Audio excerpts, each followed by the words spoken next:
മാധ്യമങ്ങളിൽ കണ്ടു. ഞാൻ പറഞ്ഞത് എത്ര ദിവസം മുമ്പാണ്, എത്ര ആഴ്ചകൾക്ക് മുമ്പാണ്.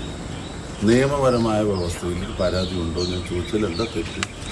എന്തായിരുന്നു തെറ്റ്? നിങ്ങൾ ചൂണ്ടിക്കാണിക്കണം. ഇന്നലെയാണല്ലോ പരാതി കൊടുത്തത്. ആ പരാതി പോലീസ് സ്വീകരിച്ച് അതിൻ്റെതായ നടപടികളിലേക്ക് കടക്കട്ടെ.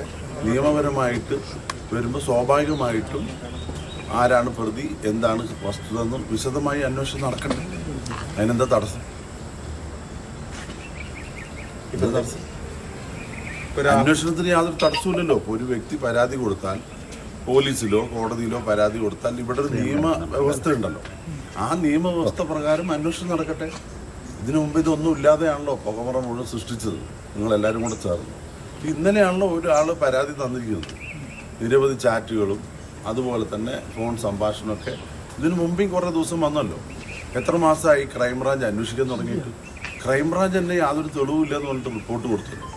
ഇന്നലെ പരാതി വന്നിട്ടുണ്ട്. ആ പരാതി പോലീസ് പരിശോധിക്കട്ടെ, നിയമവ്യവസ്ഥ അത് അന്വേഷിക്കട്ടെ. അതിനൊരു തടസ്സമില്ലല്ലോ. ഇത്തരത്തിൽ മാധ്യമങ്ങൾ നൽകിയതൊക്കെ ഒരു വസ്തുതാപരമായ കാര്യങ്ങളാണെന്നുള്ളതിൽ ഇപ്പോൾ ബോധ്യപ്പെട്ടിരിക്കുന്നു. മാധ്യമങ്ങളല്ല, കോടതിയാണ് അന്തിമമായി തീരുമാനിക്കേണ്ടത്. ഞാൻ പറഞ്ഞല്ലോ, കഴിഞ്ഞ 2-3 മാസമായിട്ട് ആകെ പുകമറയാണ്. അങ്ങനെ വന്ന വിവാദമായി വന്നപ്പോഴാണല്ലോ കോൺഗ്രസ് പാർട്ടി ശക്തമായ നടപടി സ്വീകരിച്ചത്. ഇതേപോലെ മുൻ MLA ഇപ്പൊ ജയിലിൽ കിടക്കുകയാണ്. സ്വർണ്ണ കള്ളക്കടത്ത് കേസിൽ പത്മകുമാർ. എന്തെങ്കിലും നടപടി CPM-ന്റെ ഭാഗത്ത് നടത്തുന്നുണ്ട്? പാർട്ടി നടപടി സ്വീകരിച്ചു എന്ന് പറയുമ്പോഴും എല്ലാ പരിപാടികളിലും പങ്കെടുക്കാൻ കഴിയും. അതായത് കോൺഗ്രസിന്റെ ചർച്ചകളിൽ മാത്രം അല്ലെങ്കിൽ യോഗയിൽ നിന്ന് ഒഴിവാക്കി മറ്റെല്ലാ പരിപാടികളിലും പങ്കെടുക്കാൻ കഴിയുന്ന രീതിക്ക് ഒരു നടപടി മാത്രമായിരുന്നു ഇത്. ഇപ്പോൾ പരാതി വന്നിരിക്കുന്നു, FIR രജിസ്റ്റർ ചെയ്തിരിക്കുന്നു. ഇനി എന്തായിരിക്കും കോൺഗ്രസിന്റെ അടുത്ത നടപടി എന്ന് പറയുന്നത് രാഹുലിനെതിരെ?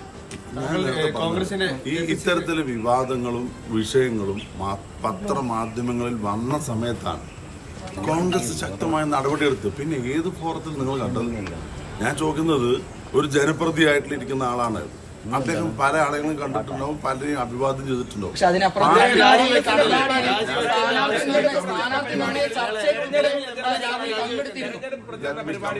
ഞാൻ നിങ്ങൾ ചോദിച്ച ചോദ്യത്തിന് കൃത്യമായിട്ട് മറുപടി പറയും. പാലക്കാട്ട് ഔദ്യോഗികമായ ഒരു യോഗത്തിലും രാഹുൽ മാങ്കൂട്ടത്തിൽ MLA പങ്കെടുത്തിട്ടില്ല. ആഫ്റ്റർ സസ്പെൻഷന് ശേഷം ഔദ്യോഗികമായ ഒരു പരിപാടിയും പങ്കെടുത്തിട്ടില്ല. അയാൾ സ്വന്തമായ നിലയ്ക്ക് പ്രചരണം നടത്തുന്നതോ പിന്തുണയ്ക്കുന്നതോ അതൊക്കെ അയാളുടെ വ്യക്തിപരമായ കാര്യമാണ്.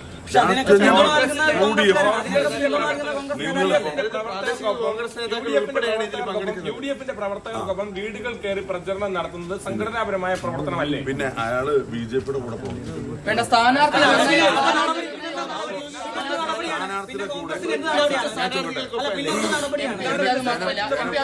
സ്ഥാനാർത്ഥി നിർണയ ചർച്ചയിൽ കണ്ണാടിയിൽ വെച്ച് കണ്ണാടിയിലെ ക്ഷീരോത്പാദന സഹകരണ സംഘം, കോൺഗ്രസ് ഭരിക്കുന്ന സഹകരണ സംഘത്തിന്റെ മുകൾ നിലയിലെ ഓഫീസിൽ വെച്ച് അവിടുത്തെ മണ്ഡലം പ്രസിഡന്റുമാർ ഉൾപ്പെടെയുള്ള ആളുകളുമായി ഒപ്പം ചേർന്ന് രാവിലെ ആ യോഗത്തിൽ പങ്കെടുത്തിട്ടുണ്ട്. പ്രയാസപ്പെടേണ്ട കാര്യമില്ല. കാരണം അറിയോ, അവിടെ കോൺഗ്രസ് ഭരിക്കുന്ന സൊസൈറ്റിയാണ്. അവിടെ കോൺഗ്രസ്സുകാർക്ക് മാത്രമേ വരാൻ പറ്റൂ.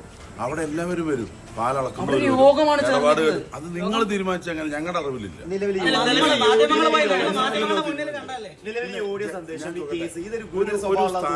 ഒരു സ്ഥാനാർത്ഥി മത്സരിക്കുമ്പോൾ അവർക്ക് വേണ്ടി വോട്ട് ചെയ്യാൻ വ്യത്യസ്ത രാഷ്ട്രീയ പാർട്ടികളുടെ ഒരു തയ്യാറാവല്ലോ.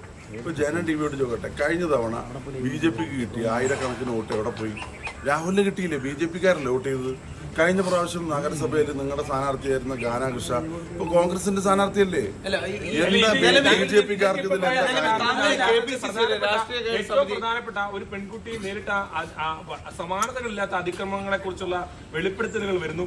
അതിനുശേഷവും രാഹുലിന് മാത്രം പ്രത്യേകമായ ഒരു പ്രിവിലേജ് ലഭിക്കുന്നു. ഞാൻ ചോദിക്കട്ടെ, നിങ്ങളിതൊക്കെ വ്യാഖ്യാനിക്കണ്ടല്ലോ. നിങ്ങൾക്ക് ഒരു നിഷ്പക്ഷമായ പത്രപ്രവർത്തനാണെങ്കിൽ ഒരു മുൻ MLA ജയിലിൽ കിടക്കുന്നു, സ്വർണ്ണക്കള്ളക്കടത്ത് കേസ്.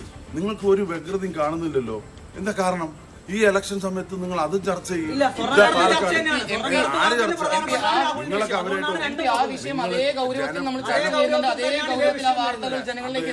അതറിയാം.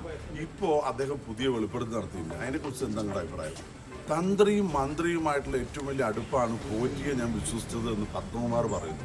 എന്താ നിങ്ങൾ കൊടുക്കാത്തത്? തന്ത്രി, അവിടെ ഉണ്ടായിരുന്ന തന്ത്രി, മന്ത്രി, ചുമതല വെച്ച മന്ത്രി, കമ്മീഷണർമാര്, ഇവർ പറയുന്നു ഈ പോറ്റി ഇടനിലക്കാരനായി ഈ സ്വർണ്ണം കള്ളക്കടത്ത് നടത്തിയല്ലോ. അദ്ദേഹത്തിനുള്ള അഭ്യർത്ഥനയുള്ള ബന്ധം കൊണ്ടാണ് ഞാനും അദ്ദേഹത്തെ ഇടപഴകുന്നത്.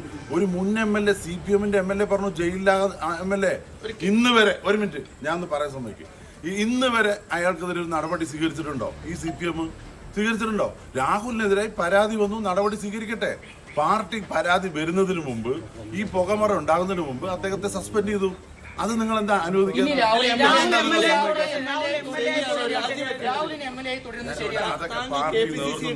അല്ല, KPCC-യുടെ രാഷ്ട്രീയകാര്യ സമിതി അംഗം കൂടിയാണ്. താങ്കളുടെ ഒരു അഭിപ്രായം എന്താണ്?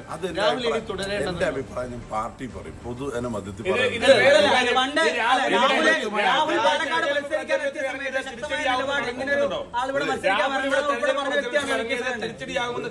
കാര്യം പറയട്ടെ. നിങ്ങൾ അങ്ങനെയൊക്കെ വ്യാഖ്യാനിച്ചാൽ ഇവിടെ ഇപ്പൊ ജനങ്ങളുടെ മുമ്പിൽ ഈ വിഷയമല്ല പ്രധാനം. ജനങ്ങളുടെ മുമ്പിൽ കഴിഞ്ഞ 9.5 വർഷക്കാലത്ത് ദുർഭരണം അവസാനിപ്പിക്കണമെന്നാണ്. ജീവിക്കാൻ മാർഗമില്ല. മദ്യത്തിന്റെയും മയക്കുമരുന്നിന്റെയും താവളമായി കേരളത്തെ മാറ്റി ക്രിമിനലുകൾ ഇറങ്ങി. ഇപ്പോ ഇന്നത്തെ വാർത്ത നിങ്ങളൊന്നും കാണുന്നില്ല. ഒരു CI, ഞാനൊന്ന് പറയട്ടെ, ഇപ്പൊ ഇടയ്ക്ക് വന്നിട്ട് ഒന്നും പറയല്ലേ, ഒരു കാര്യം പറഞ്ഞുകൊണ്ടിരിക്കട്ടെ. ഇതാണ് ഈ ഇടയ്ക്ക് കോലിട്ട് വെക്കുകയെന്ന് പറഞ്ഞത്. അതായത് ഒരു CI പാലക്കാട് ജില്ലയിൽ സർക്കിൾ ഇൻസ്പെക്ടർ ആത്മഹത്യ ചെയ്തു. അതിന് നിങ്ങൾക്കൊരു വിലയില്ലേ? ആ CI-ന്റെ കഴിഞ്ഞ മാസം കൊടുത്ത മരണമൊഴി അദ്ദേഹം എഴുതി വെച്ചത് കോടതിയിൽ സമർപ്പിച്ചു. ഇന്നലെ അത് ലീക്കായി. ഒരു DYSP സ്ഥിരമായിട്ട് ഒരു സ്ത്രീയെ ബലാത്സംഗം ചെയ്തു. അതിന് കൂട്ടുകൊണ്ടുപോകുന്നത് CI. നമ്മുടെ കേരളത്തിലെ പോലീസിന്റെ ഒരു അവസ്ഥ നിങ്ങൾ ആലോചിച്ചോ? ഇത്രയും ഒരു ക്രിമിനലുകളുടെ ഒരു കേന്ദ്രമായി കേരളത്തിലെ പോലീസ് മാറിയിരിക്കല്ലേ? അതൊക്കെ ചർച്ചയാവുമല്ലോ. ജനവിരുദ്ധമായ അദ്ദേഹത്തിന്റെ PA അല്ലേ? ഈ ജനവിരുദ്ധമായിട്ടുള്ള ഒരുപാട് നയങ്ങളുണ്ട്. ഇതാണ് ഇപ്പൊ അത് നിങ്ങൾ MLA ഇദ്ദേഹത്തിന്റെ ചോദ്യത്തിന് മറുപടി പറയട്ടെ. ഓരോരുത്തരും സമ്മതിക്കും. MP ഓഫീസ് 9:30 മണിക്ക് തുറക്കും, വൈകുന്നേരം 5:30 അടയ്ക്കും. നിങ്ങൾക്ക് എന്താ ആവശ്യമെങ്കിൽ അവിടെ വരാം. മറ്റു കാര്യങ്ങൾ എന്റെ പരിധിപ്പെട്ടല്ല. പാലക്കാട് ജില്ലയിലെ ഒരു CI ആത്മഹത്യ ചെയ്തു, സർക്കിൾ ഇൻസ്പെക്ടർ. അദ്ദേഹം കുറ്റം ആരോപിക്കുന്നത് DYSP-യാണ്. എവിടെത്തിയ അന്വേഷണം? നിങ്ങൾ ആലോചിക്കുക. ഒരു ജീവൻ നഷ്ടപ്പെട്ടിരിക്കുക. സ്ത്രീ പീഡന കേസാ, ബലാത്സംഗ കേസാണ് ആരോപണം. എന്ത് നടപടിയാ പോലീസ് എടുത്തത്? പോലീസിലെ ഈ ക്രിമിനൽ വൽക്കരണം എത്രമാത്രം ഭീകരാണ്. അത്തരത്തിലുള്ള വിഷയങ്ങളൊക്കെ ചർച്ചയാവും. നിങ്ങൾ ആ വിഷയം ഒരിക്കലും ആവില്ല. ജനങ്ങളുടെ മുമ്പിൽ ഈ സർക്കാരിന്റെയും പാലക്കാട് നഗരസഭയിലെ അഴിമതിയും അരാജകത്വം തമ്മിത്തല്ലുമാണ് പ്രധാന ചർച്ച. നിങ്ങളങ്ങ് തീരുമാനിക്കല്ലേ?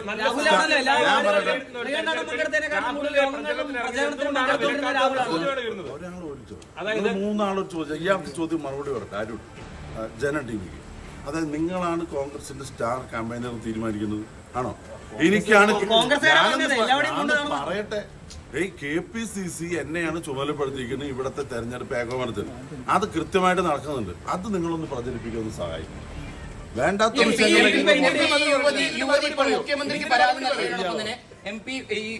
മുഖ്യമന്ത്രിക്ക് പരാതി നൽകിയതിനോടൊപ്പം തന്നെ ഇപ്പോൾ കോൺഗ്രസ് നേതൃത്വത്തിന് പരാതി നൽകിയിട്ടുണ്ട്, രാഹുൽ ഗാന്ധിക്കും പ്രിയങ്ക ഗാന്ധിക്കും. അതിൽ തന്നെ ആ പരാതിയിൽ പറയുന്നത് ജീവിക്കാൻ കഴിയാത്ത സാഹചര്യമാണെന്നും ഇടപെടണമെന്നും അപേക്ഷ ജീവിക്കാൻ കഴിയാത്ത സാഹചര്യമാണെന്ന് പറഞ്ഞിട്ടാണ് ഈ പരാതി നൽകിയിരിക്കുന്നത്.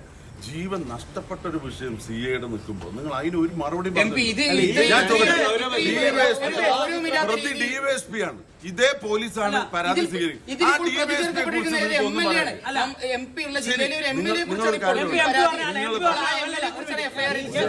ചോദിക്കാത്ത ഞാൻ സംസാരിക്കാം, അല്ലെങ്കിൽ ഒരാൾ സംസാരിക്കും. പാലക്കാട് ജില്ലയിലെ ഒരു MLA-ക്കെതിരെയാണ് ഇപ്പോൾ ഈ പരാതി. എല്ലാവർക്കും അറിയാം MLA-ക്കെതിരെ. ഈ MLA-ക്കെതിരെ പരാതി വന്നത് ഇക്ബാലെ, റിപ്പോർട്ടർ ചാനലെ ഇന്നലെയല്ലേ? നിങ്ങൾ 3 മാസമായിട്ട് ആഘോഷിക്കുകയല്ലേ? 3 മാസം ഇതിന് വലിയ സംഭവങ്ങൾ ഇവിടെ നടക്കില്ലേ? പത്മകുമാർ വെളിപ്പെടുത്തിയ തന്ത്രി മന്ത്രിയായിട്ടുള്ള ബന്ധമല്ലേ? എന്തുകൊണ്ടാണ് നിങ്ങൾ അത് ഹൈലൈറ്റ് ചെയ്യാത്തത്? നിങ്ങൾക്കൊക്കെ ചില രാഷ്ട്രീയ അജണ്ട. ഞാൻ സംസാരിക്കുന്നത് റിപ്പോർട്ടർ ചാനലിന്റെ ചോദ്യത്തിനാണ്. അതിന് കൃത്യമായിട്ട് മറുപടി പറയട്ടെ. നിങ്ങളിപ്പോ പറഞ്ഞ കാര്യം പരാതി തന്നു, കൊടുത്തു എന്ന് പറഞ്ഞല്ലോ. നിയമപരമായിട്ട് അന്വേഷിക്കട്ടെ. പോലീസ് കോൺഗ്രസ് അല്ലല്ലോ, ഇവിടെ ഭരിക്കുന്നത് UDF അല്ലല്ലോ, LDF ഭരിക്കുന്നു. പോലീസ് നിഷ്പക്ഷമാണെങ്കിൽ നിഷ്പക്ഷമായ അന്വേഷണം നടക്കട്ടെ. അതിലെന്ത് ഉത്തരങ്ങൾക്കൊന്നും അത്ര